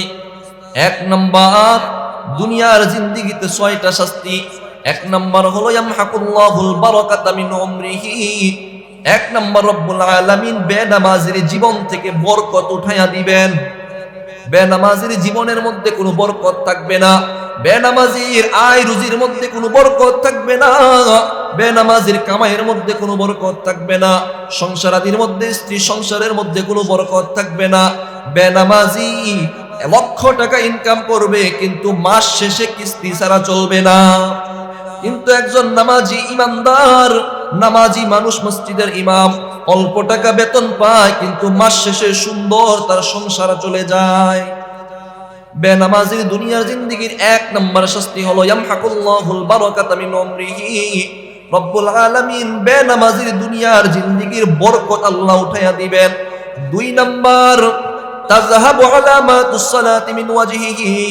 বেনামাজির দুনিয়ার জিন্দেগির 2 নাম্বার শাস্তি হলো বেনামাজির চেহারা থেকে আল্লাহ নূর উঠাইয়া দেন। বেনামাজির চেহারার মধ্যে কোনো নূর থাকে না, আলো থাকে না, সৌন্দর্য থাকে না। বেনামাজি যতই সুন্দর হোক না কেন, সাদা শুভ্র হোক না কেন, বেনামাজিকে সুন্দর দেখাবে না, ওরে দেখতে কুত্তার মতো লাগবে। আর নামাজি, একজন নামাজি ইমানদার, সে যত কালোই হোক না কেন, কুশ্রী হোক না কেন, তার চেহারার মধ্যে আল্লাহ এমন নূর দিয়ে দিবেন, তার চেহারার মধ্যে এমন মায়া নূর থাকবে, তার চেহারাটা দেখতেই ভালো লাগবে। 2 নাম্বার বেনামাজির দুনিয়ার জিন্দেগির শাস্তি হলো তাযহাবু আলামাতুস সালাতি মিন ওয়াজহিহি। বেনামাজির চেহারা থেকে আল্লাহ নূর উঠাইয়া দেন। 3 নাম্বার বেনামাজির দুনিয়ার জিন্দেগির 3 নাম্বার শাস্তি হলো তামাক্কাতুহু জামিউল মাখলুকাতি আলাল আরদ। বেনামাজিকে দুনিয়ার সমস্ত মানুষ এবং মাখলুকাত ঘৃণা করে। যারা নামাজ পড়ে না পশু পাখিও তারে ঘৃণা করে, যারা নামাজ পড়ে না বন্য পশু পাখিও তারে ঘৃণা করে, হাঁস মুরগি গরু ছাগলও তারে ঘৃণা করে।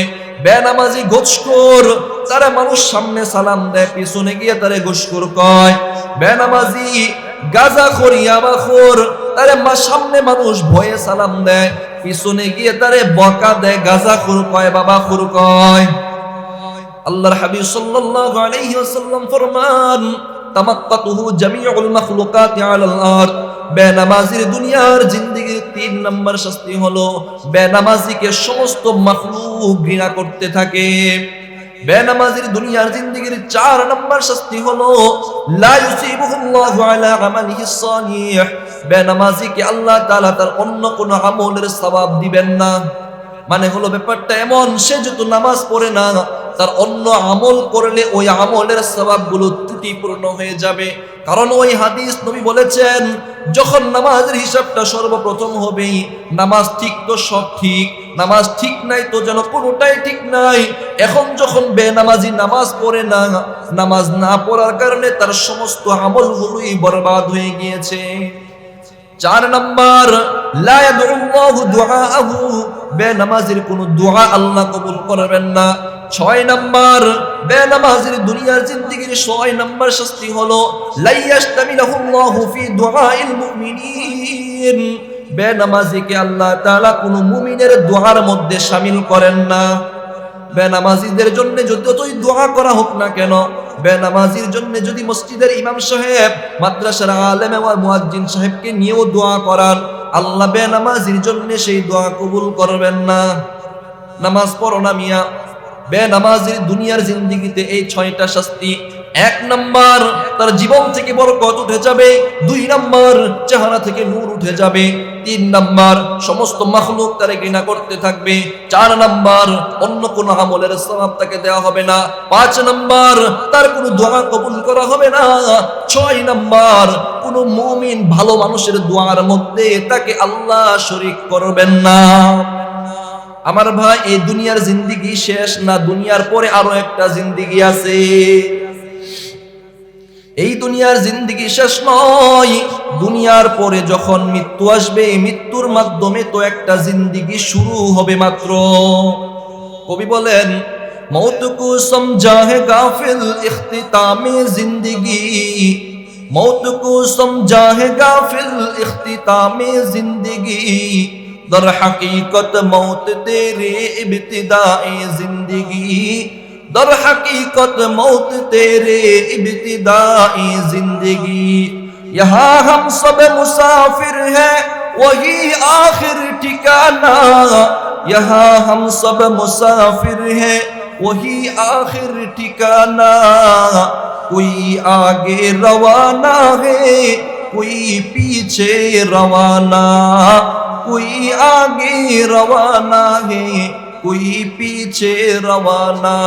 मुसाफिर हर कुजा बाशद, वतन रा याद मी दाराद, चुबुलबुल दर कफश बाशद, चमन रा याद मी दाराद। ये चमन सहरा भी होगा, ये खबर बुलबुल को दो, ये चमन सहरा भी होगा, ये खबर बुलबुल को दो, ताकि अपनी जिंदगी को सोच कर कुर्बा करे, ताकि अपनी जिंदगी को सोच कर कुर्बा करे। আর অনেকগুলো শের আছে, শুনবেন। মৌতের মাধ্যমে তো জিন্দেগি মাত্র শুরু হয়। দুনিয়ার জিন্দেগি আসল জিন্দেগি নয়, এটা হলো ক্ষণস্থায়ী জিন্দেগি মাত্র। আল্লাহ তাআলা আপনাকে কিছুটা সময়ের জন্য এখানে পাঠাইছেন। কবি এভাবে বুঝাইতে চান, তুমি 1 ঘন্টা একটা জায়গায় সুখে থাকবা, সারাটা জিন্দেগি কষ্ট কাটাইবা। 1 ঘন্টা সুখে, বাকি সমস্ত জিন্দেগিটা কষ্টে, এটা চাও? নাকি 1 ঘন্টা কষ্ট করবা, বাকি সারাটা জীবন সুখে কাটাইবা? কোনটা চাও? 1 ঘন্টা কষ্ট করে বাকি সারাটা জীবন সুখে, এটাই সমস্ত বুদ্ধিমানের কাজ। আমার ভাই, দুনিয়ার জিন্দেগিটা আখিরাতের তুলনায় 1 ঘন্টা এত লম্বা নয়, 1 মুহূর্ত এর চাইতেও কম, 1 মুহূর্তের চাইতেও কম। मौत को समझा है गाफिल इख्तितामे जिंदगी, दर हकीकत मौत तेरे इब्तिदाई जिंदगी। আমরা ভাবতেছি মৌতের মাধ্যমে একটা মানুষের সব কিছু শেষ হয়ে যায়। না না না, প্রকৃত অর্থে কথা হলো মৌতের মাধ্যমে মানুষের আসল জিন্দেগি শুরু হয়। ভারতের ইন্দিরা গান্ধী যখন মারা গিয়েছিল, তার লাশটাকে পুড়ে ছাইগুলোকে বিমানে হেলিকপ্টার দিয়ে পুরো ভারতবর্ষে ছড়িয়ে দেওয়া হয়েছিল। কারণ বেটা যখন মারা গেছে তখন তার সব কিছু শেষ, কোনো হিসাব নাই। ছাইটাকে পুরো ভারতবর্ষে ছড়িয়ে দেওয়া হয়েছিল এই বিশ্বাস নিয়ে যেন আল্লাহ এই ছাইগুলোকে জমা করতে না পারেন। আমার আল্লাহ পারেন কি পারেন না? আমার আল্লাহ বলবেন কুন কুন হয়ে যাও, ফায়াকুন, সাথে সাথে হয়ে যাবে। আমার ভাই, মৃত্যুর মাধ্যমে জিন্দেগি মাত্র শুরু হয়। বেনামাজি দুনিয়ার জিন্দেগিতে তো যতদিন আছে, দুনিয়ার জিন্দেগিতে তার 6টা শাস্তি হয়েছিল। মৃত্যু যখন হবে, মৃত্যুর সময়ও বেনামাজির 3টা শাস্তি হবে। 1 নাম্বার, ইয়ামুতু যালিলা ওয়া ইয়ামুতু জুআনা ওয়া ইয়ামুতু আতশানা জুআনা। বেনামাজি খোদা নিয়ে মৃত্যুবরণ করবে, ক্ষুধার্ত অবস্থায় মৃত্যুবরণ করবে। বেনামাজিকে ডাক্তার বলে দিবে তোমার খাবার লিমিট শেষ, তুমি এখন আর খাইতে পারবে না, পাইপ দিয়ে তোমার খাবার চলবে। অথবা কোটি টাকা আছে, তুমি 1 বেলা খাইবা, 2 বেলা উপাস থাকবা, খাবারের লিমিট শেষ, রিজিক তোমার থেকে উঠায় নেওয়া হয়েছে। বেনামাজির দুনিয়ার মৃত্যুর সময় তিনটা শাস্তি। এক নাম্বার ওয়ায়ামুতু জুআনা, বেনামাজি ক্ষুধা নিয়ে মৃত্যুবরণ করবে। দুই নাম্বার ওয়ায়ামুতু আতশানা, বেনামাজি পিপাসার্ত অবস্থায় মৃত্যুবরণ করবে। বেনামাজি মৃত্যুর সময় পানি পানি বলে চিল্লাবে, এক ফোঁটা পানি দেওয়ার মতো কেউই থাকবে না। মৃত্যুর সময় বেনামাজির দুই নাম্বার শাস্তি হবে ওয়ায়ামুতু আতশানা, পিপাসার্ত অবস্থায় মৃত্যুবরণ হবে। তিন নাম্বার ওয়ায়ামুতু যালিলা, বেনামাজি লাঞ্ছিত অপদস্থ অবস্থায় মৃত্যুবরণ করবে। বেনামাজিকে আল্লাহ তাআলা সম্মানের মৃত্যু দিবেন না, মানুষের কাছে সে সম্মান পায় এমন মৃত্যু সে পাবে না, লাঞ্ছনার অপদস্থের মৃত্যু আল্লাহ তারে দান করবেন। মৃত্যুর সময় এই তিনটা শাস্তি। মৃত্যুই কি শেষ? না না না, মৃত্যুর পরে তো কবরের জিন্দেগি আছে না নাই? আমাদের সবাইকে কবরের মধ্যে রাখা হয়, ওই বেনামাজিকেও যখন কবরের মধ্যে রাখা হবে, কবরের মধ্যেও বেনামাজির তিনটা শাস্তি হবে গো। এক নাম্বার, ইউদিকুল্লাহু কবরাহু হাত্তা তাখতালিফা দুলাহু, আল্লাহর হাবিব সাল্লাল্লাহু আলাইহি ওয়াসাল্লাম ফরমান, বেনামাজিকে যখন কবরের মধ্যে রাখা হবে, বেনামাজির কবরের মধ্যে এক নাম্বার যে শাস্তিটা হবে, বেনামাজির কবরের দুই পাশের মাটি এমন জোরে চাপ দিবে, হাত্তা তাখতালিফা দুলাহু, বেনামাজির এক পাশের পাঁজরের হাড় অপর পাশের পাঁজরের ভিতরে ঢুকিয়া যাইবে। আমার ভাই, ডানেও মাটি বামেও মাটি, উপরেও মাটি নিচেও মাটি, যাওয়ার কোনো জায়গা নাই। বেনামাজির কবরের দুই পাশের মাটি এমন জোরে চাপ দিবে। এক নাম্বার কবরের জিন্দেগিতে বেনামাজির প্রথম শাস্তি, কবরের দুই পাশের মাটি চাপ দিবে, বেনামাজির পাঁজরের হাত একটা অপরটার ভিতরে ঢুকিয়া যাইবে। দুই নাম্বার কবরের জিন্দেগিতে বেনামাজির দুই নাম্বার যে শাস্তিটা হবে, ইউকিদুল্লাহু আলাইহি ফি নারি জাহান্নাম, রব্বুল আলামিন বেনামাজির কবরের ভিতরে জাহান্নামের আগুন জ্বালায়া দিবেন। জাহান্নামের আগুন এত কঠিন, এত কঠিন, এত কঠিন। আল্লাহর হাবিব সাল্লাল্লাহু আলাইহি ওয়াসাল্লাম ফরমান, সুনানে ইবনে মাজার 4321 নম্বর হাদিসের বর্ণনা, আল্লাহর নবী বলেন, জাহান্নামের আগুনকে 1000 বছর প্রজ্বলিত করা হয়েছে। 1000 বছর প্রজ্বলিত করতে করতে এটা লাল রং ধারণ করেছে, তারপরে সাদা রং ধারণ করেছে, তারপরে কালো রং ধারণ করেছে। জাহান্নামের আগুন এত কঠিন, দুনিয়ার তুলনায় এত কঠিন। জাহান্নামের আগুনের মধ্যে যখন একটা পাথর ফালানো হবে, জাহান্নামের আগুন ওই পাথরকেও জ্বালিয়ে ছাই করে দিবে, ওই পাথরকেও জ্বালিয়ে ছাই করে দিবে। প্রথম পারার 4 নম্বর পৃষ্ঠার প্রথম নম্বর আয়াতে আল্লাহ বলেন, ফাইল্লাম তাফআলু ওয়া লান তাফআলু ফাত্তাকুন নারাল্লাতী ওয়াকুদুহান নাস ওয়াল হিজারা। আল্লাহ বলেন, ওই জাহান্নাম, ওই জাহান্নামের আগুন, যেই জাহান্নামের মধ্যে লাকড়ি হিসাবে আমি মানুষ এবং পাথরকে লাকড়ি বানাবো। জাহান্নামের আগুনের লাকড়ি হবে মানুষ এবং পাথর। আমার ভাই, মানুষ তো গুনাহের কারণে জাহান্নামে যাবে, জাহান্নামে জ্বলবে, সেটা বুঝে আসে, কিন্তু পাথর কেন জাহান্নামে যাবে, পাথরকে কেন জ্বালানো হবে? এই কথার ব্যাখ্যায় মুফাসসিরিনে কেরামগণ লিখেন, আল্লাহ তাআলা তো মানুষকে গুনাহের কারণে জাহান্নামে দিবেন, জাহান্নামের লাকড়ি বানাবেন, পাথরকে এই কারণে ফেলবেন মানুষকে এটা বোঝানোর জন্য জাহান্নামের আগুন এত কঠিন। পাথরকেও যদি ওই আগুনের মধ্যে ফেলানো হয়, ওই পাথরকেও আগুন জ্বালিয়ে ছাই করে দিবে, তাহলে তুমি মানুষের অবস্থাটা কি হবে? আমার ভাই, কবরের মধ্যেও বেনামাজের 3টা শাস্তি হবে। 1 নাম্বার, কবরের দুই পাশের মাটি চাপ দিবে। 2 নাম্বার, কবরের মধ্যে জাহান্নামের আগুন আল্লাহ জ্বালায়া দিবেন। 3 নাম্বার, ইউসাল্লিতুল্লাহু ফীহি শুজাআন আকারা, রব্বুল আলামিন বেনামাজির কবরের মধ্যে একটা ধ্বংসাত্মক সাপ ছেড়ে দিবেন। ইয়াদরিবুল্লাহু في كل ضربة من الفجر إلى الظهر لترك صلاة الفجر ومن الظهر إلى العصر لترك صلاة الظهر وإلى العصر إلى المغرب لترك صلاة العصر ومن المغرب إلى العشاء لترك صلاة المغرب ومن العشاء إلى الظهر إلى الفجر لترك صلاة العشاء আমার ভাই আল্লাহর হাবিব সাল্লাল্লাহু আলাইহি ওয়াসাল্লাম ফরমান বেনামাজের কবরের ভিতরে আল্লাহ তাআলা যে সাপটাকে ছেড়ে দিবেন ওই সাপটা তাকে প্রতিনিয়ত দংশন করতে থাকবে ফজর থেকে নিয়ে জোহর পর্যন্ত দংশন করবে কেন তুমি ফজর ছেড়ে দিলা আবার জোহর থেকে নিয়ে আসর পর্যন্ত দংশন করবে কেন তুমি জোহর ছেড়ে দিলা আবার আসর থেকে নিয়ে মাগরিব পর্যন্ত দংশন করবে কেন তুমি আসর ছেড়ে দিলা আবার মাগরিব থেকে এশা পর্যন্ত দংশন করবে কেন তুমি মাগরিব ছেড়ে দিলা আবার আয়েশা থেকে ফজর পর্যন্ত প্রতিনিয়ত দংশন করতে থাকবে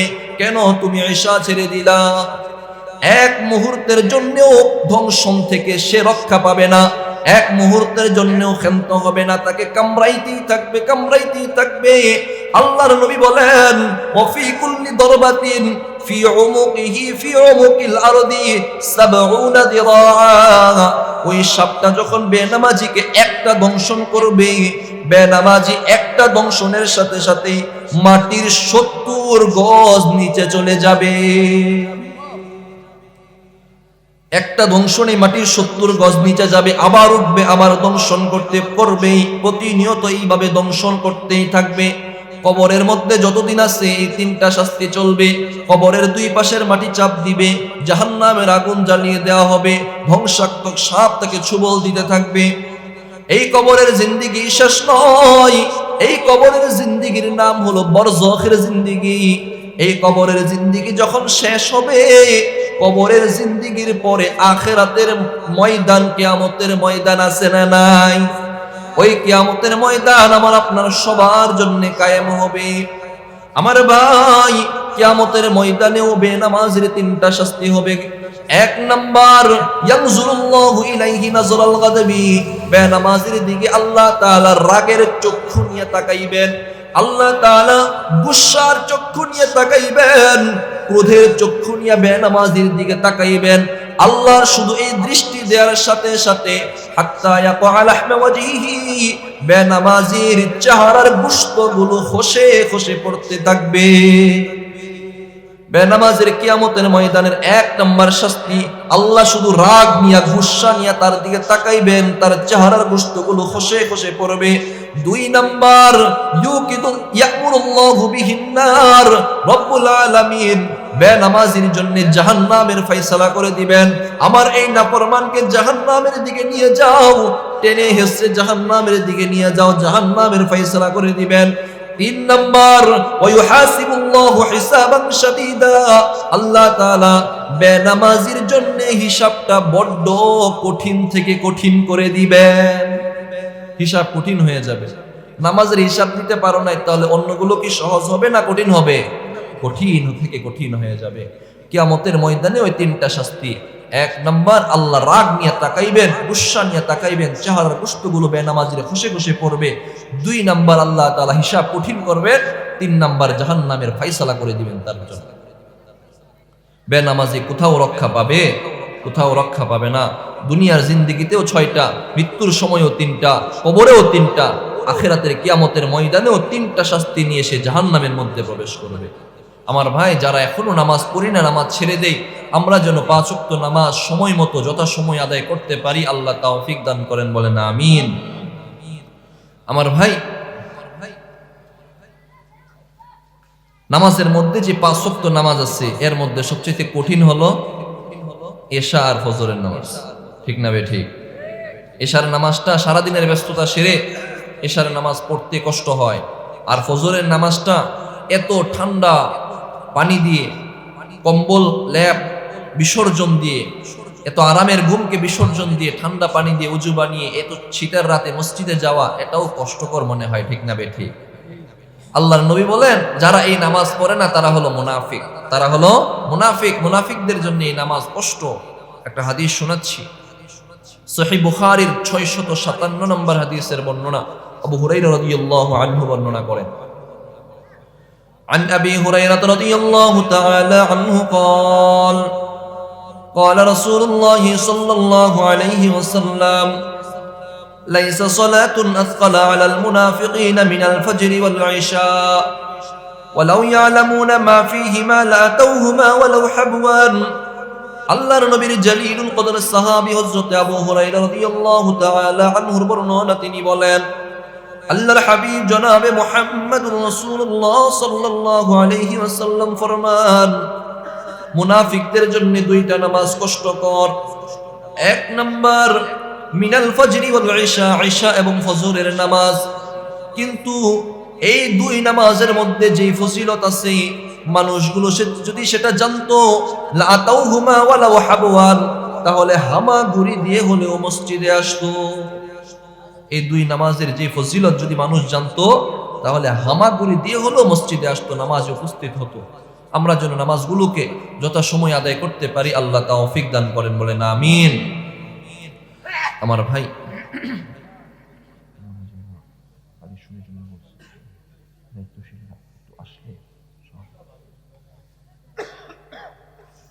আমার ভাই, যে কথাগুলো আলোচনা হলো, আলোচনা আরেকটু চলবে, তারপরেই শেষ করে দিব, ছেড়ে দিব ইনশাআল্লাহ। প্রধান বক্তা আসবেন, উনি অনেক সুন্দর আলোচনা আপনাদেরকে উপহার দিবেন। যাওয়ার আগে আমি আপনাদের সামনে কিছু আরজ রাখতে চাই।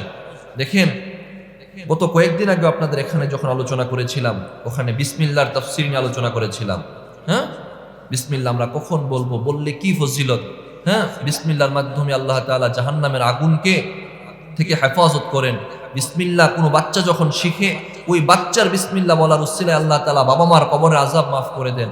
আমার ভাই, আজকে যে কথাগুলো জানলাম, আমি এই জায়গায় বসে কথা বলতেছি, কারণ হলো এমন একটা মাদ্রাসা থেকে আমার শিক্ষা হয়েছে বলেই আমি এখানে বসতে পেরেছি, ঠিক না বেঠিক? এমন একটা মাদ্রাসা থেকে আমি পড়াশোনা করে তারপরে এই জায়গায় আল্লাহ আমাকে বসার সুযোগ করে দিয়েছেন। আলহামদুলিল্লাহ। আপনাদের এই উত্তর কেতুন্দি সৌতুল কোরআন নুরানি হাফিজি মাদ্রাসা এতিমখানা, সাথে কবরস্থান আছে এবং জামে মসজিদ আছে। আল্লাহ তাআলা যেন এই মাদ্রাসা, এই মসজিদ, এই কবরস্থান, এই মুসল্লি, এই এলাকার প্রত্যেকটা ভাইদেরকে কবুল করেন, বলেন আমিন। এই মাদ্রাসা কিয়ামত পর্যন্ত কায়েম এবং দায়েম থাকুক, আমরা চাই কি চাই না? আল্লাহর কাছে প্রথমে রোনাজারি করি, আল্লাহর কাছে কামনা করি, আল্লাহ আপনি এই মাদ্রাসা মসজিদকে এবং দায়িত্বশীলদেরকে কবুল করেন এবং তার যত জরুরত আছে আপনার গায়বী খাজানা থেকে পূরণ করে দেন, বলেন আমিন। আমার ভাই, একটা কথা বিনীত আরজ করব। এখন কিছু এই কথাগুলো হবে, এর মাঝখানে আপনারা কেউ উঠবেন না। আপনাদের যদি একান্ত ওঠার হয়, যখন শেষ হবে কথাগুলো তখন উঠে জরুরত সেরে আবার আসবেন। কিন্তু মাঝখানে মেহেরবানি করে, আমি একজন মুসাফির আপনাদের এখানে আসছি, এর উসিলায় আপনাদের মেহমান হিসাবে সম্মানার্থে আপনারা বসে কথাগুলো শুনবেন অন্তত, ঠিক আছে না ইনশাআল্লাহ? আমি কি আপনাদেরকে কষ্ট দিচ্ছি? কষ্ট হচ্ছে আপনাদের? মেহেরবানি করে, আমি আপনাদেরকে কষ্ট দিতে চাই না। দিনই কিছু কথাবার্তা শুনাইলাম, এখন কিছু কথা দ্বীনের জন্য, আল্লাহর জন্য, দ্বীনি এদারার জন্য আমি কিছু কথা আপনাদের সামনে আরজ করবো ইনশাআল্লাহ। আমার ভাই, আল্লাহ তাআলা এবং তার হাবিব সাল্লাল্লাহু আলাইহি ওয়াসাল্লাম আমার আপনার জন্য কিছু পদ্ধতি রেখেছেন। এক নম্বর পদ্ধতি হলো সুনান আবি দাউদ হাদিস নাম্বার 2880। আল্লাহর নবী বলেন, عن أبي هريرة رضي الله تعالى عنه قال قال رسول الله صلى الله عليه وسلم إذا مات الإنسان انقطع عنه عمله إلا من ثلاثة أشياء صدقة جارية أو علم ينتفع به أو ولد صالح يدعو له। আল্লাহর নবীর জালিলুল কদর সাহাবী হযরত আবু হুরায়রা রাদিয়াল্লাহু তাআলা আনহুর বর্ণনা তিনি বলেন, আল্লাহর হাবিব জনাবে মুহাম্মদুর রাসূলুল্লাহ সাল্লাল্লাহু আলাইহি ওয়াসাল্লাম ফরমান, কোন মানুষ যখন মারা যায় তার সমস্ত আমলের দরজা বন্ধ হয়ে যায়, তবে তিনটা আমল জারি থাকে। এক নম্বর, সে যদি কোনো নেক দান সদকা করে গিয়ে থাকে, এই দান সদকা যতদিন বাকি থাকবে ততদিন পর্যন্ত এই দান সদকার একটা সওয়াব আল্লাহ তার আমলনামায় পৌঁছে দিবেন। দুই নম্বর, ইলমিন ইউনতাফাউ বিহি, কোন জ্ঞান আপনি শিক্ষা দিয়েছেন, ওই জ্ঞানটা যতদিন পর্যন্ত পৃথিবীতে জারি থাকবে এই জ্ঞানের একটা সওয়াব আল্লাহ আপনার আমলনামায় পৌঁছে দিবেন। তিন নম্বর, ওয়ালাদিন সালিহিন ইয়াদউ লাহু, আপনি একটা নেক সন্তান রেখে গিয়েছেন, এই নেক সন্তান যতদিন আপনার জন্য দোয়া করবে এই দোয়ার একটা সওয়াব আল্লাহ আপনার আমার আব্বা আম্মার আমার সকলের আমলনামায় আল্লাহ পৌঁছে দিবেন। দেখেন, মানুষ মারা গেলে সব দরজা বন্ধ, সব কিছু বন্ধ হয়ে যায়, সে আর নিজেই চলতে পারে না, আমল করতে পারে না, কিন্তু কয়েকটা জিনিস চলতেই থাকে, সদাকা, হ্যাঁ, দোয়া, ইলম, এগুলো চলতেই থাকে। এখন আমাদের যাদের আব্বা আম্মা নাই অথবা যাদের আছে, আমরা তাদের জন্য কিছু করার দরকার আছে না নাই? দেখেন, আপনি যে ভিটা বাড়িতে থাকতেছেন, এই ভিটা বাড়িটা আপনার আব্বা আম্মা থেকে প্রাপ্ত, ঠিক না? যদি আপনার আব্বা আম্মা থেকে থাকেন তাহলে আপনার দাদাদের থেকে প্রাপ্ত, দাদারা নাই। যদি দাদাও থাকেন, দাদার বাবা কয়জনের আছে? এখানে কেউ আছেন আপনার দাদার বাবা জীবিত আছেন? নাই। কিন্তু এই যে ভিটা বাড়ি, এই যে আপনি, এই যে আপনার সম্পত্তি, সবগুলো কিন্তু ওনার ছেলে থেকে ওনার ছেলে, আপনার বাবা থেকে আপনি প্রাপ্ত হয়েছেন। তাদের ঘাম ঝরানো টাকার উপর আপনি, বাড়ির উপর আপনি বসবাস করতেছেন। তারা কবরের মধ্যে কি অবস্থায় আছে কোনোদিন খোঁজ নিয়েছেন? দুনিয়ার এক প্রান্ত থেকে অপর প্রান্ত খবর নেওয়া যায়, কিন্তু 3.5 হাত কবরের নিচে মা বাবা আপনজন কে কোন অবস্থায় আছে আমরা জানি না। এজন্য আমাদের মা বাবাদের জন্য কয়েকটা করণীয়। 1 নাম্বার, তাদের জন্য দোয়া করা। কুরআনুল কারীমের সূরা বনী ইসরাঈলের 23-24 নম্বর আয়াতে আল্লাহ দোয়া শিক্ষা দিয়েছেন। দোয়াটা হলো রব্বিরহামহুমা কামা রব্বায়ানি সগীরা। 1 নাম্বার দোয়া করা। 2 নাম্বার দান সদকা করা। সহিহ বুখারী 2881 নম্বর হাদিসের বর্ণনা। আম্মা জান আয়েশা সিদ্দিকা রাদিয়াল্লাহু তাআলা আনহা বলেন, এক মহিলা রাসূলের কাছে এসে বললেন, ইয়া রাসূলুল্লাহ, ইন্না উম্মি উফতুতিলাত নাফসাহা ওয়ালাউলা যালিকা লা তাসাদ্দাকাত। ইয়া রাসূলুল্লাহ, আমার মা আকস্মিক ইন্তেকাল করেছেন। যদি আমার মা আকস্মিক ইন্তেকাল না করতেন তাহলে হয়তো তিনি দান করতেন।